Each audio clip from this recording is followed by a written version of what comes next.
کہ جو کچھ میں دیکھ رہا ہوں اس کے مطابق تمہاری شکست، تمہاری ہلاکت ہونے والی ہے، اس لیے تم فوراً اپنے بچاؤ کی ترکیبیں سوچ لو۔ نہیں بتایا، شیطان لعین نے نہیں بتایا، بلکہ انہیں دغا دے کر واپس چلا گیا۔ تفسیر بغوی میں آیا ہے، لکھا ہے کہ شیطان بھاگنے لگا، اس وقت وہ لڑائی کے درمیان سراقہ بن مالک کی شکل میں حارث بن ہشام کا ہاتھ پکڑے ہوئے تھا۔ جب اس نے فرشتوں کو اترتا دیکھا اور اسے یہ اندازہ بلکہ یقین ہو گیا کہ اب کافروں کی شکست طے ہے، تو وہ واپس لوٹنے لگا تو حارث نے کہا بنا لڑے بھاگ رہا ہے۔ وہ اس کو پکڑنے لگا تو شیطان نے اس کے سینے پر دھکا دیا اور بھاگ گیا۔ جب یہ لوگ مکہ آئے تو جب وہ مکہ آئے تو کہا کہ لوگوں کو شکست سراقہ کی وجہ سے ہوئی ہے۔ جب یہ لوگ مکہ واپس آئے تو انہوں نے کہا کہ سراقہ کی وجہ سے، سراقہ بن مالک کے دغا دینے کی وجہ سے ہم لوگ ہار گئے۔ جب یہ بات سراقہ بن مالک تک پہنچی تو اس نے کہا مجھ تک تو یہ بات پہنچی ہے کہ تم کہتے ہو کہ میری وجہ سے تم کو شکست ہوئی، تم ہار گئے۔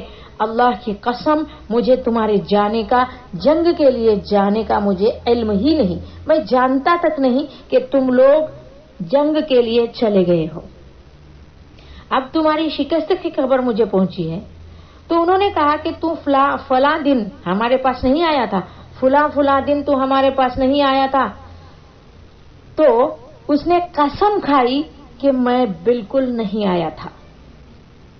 جب وہ لوگ اسلام لے آئے تب پتا چلا کہ وہ سراقہ بن مالک نہیں بلکہ شیطان تھا۔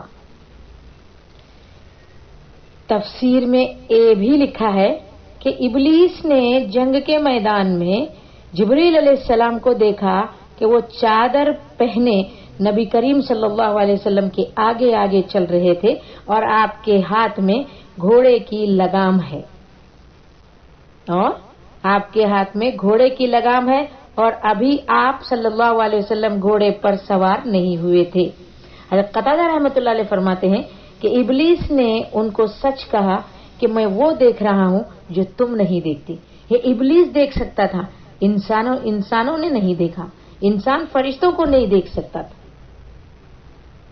یہاں پر ابلیس نے ایک بات کہی تھی کہ میں اللہ سے ڈرتا ہوں، یہ بالکل جھوٹ ہے۔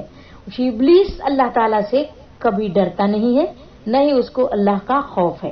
اگر ایسا ہوتا تو وہ سرکشی پر کبھی نہیں اترتا۔ آیت نمبر 49 اذ یقول المنافقون والذین فی قلوبہم مرض غر ہؤلاء دینہم ومن یتوکل علی اللہ فإن اللہ عزیز حکیم۔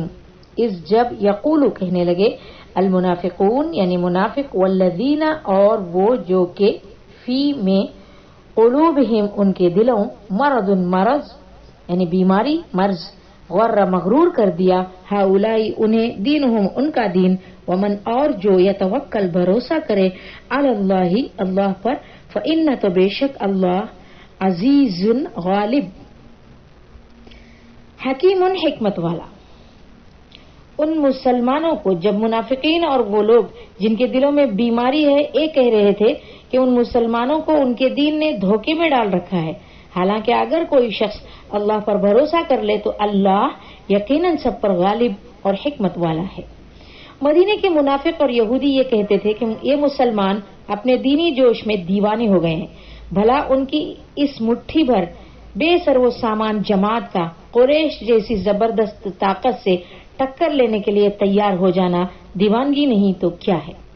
ہاں، مسلمانوں کا اپنے دینی جوش میں 313 جیسے بے سر و سامان، ان کے پاس کوئی ہتھیار ٹھیک طریقے سے نہیں ہے، ایسی جماعت قریش جیسی زبردست طاقت سے ٹکر لے رہی ہے تو یہ دیوانگی نہیں تو کیا ہے؟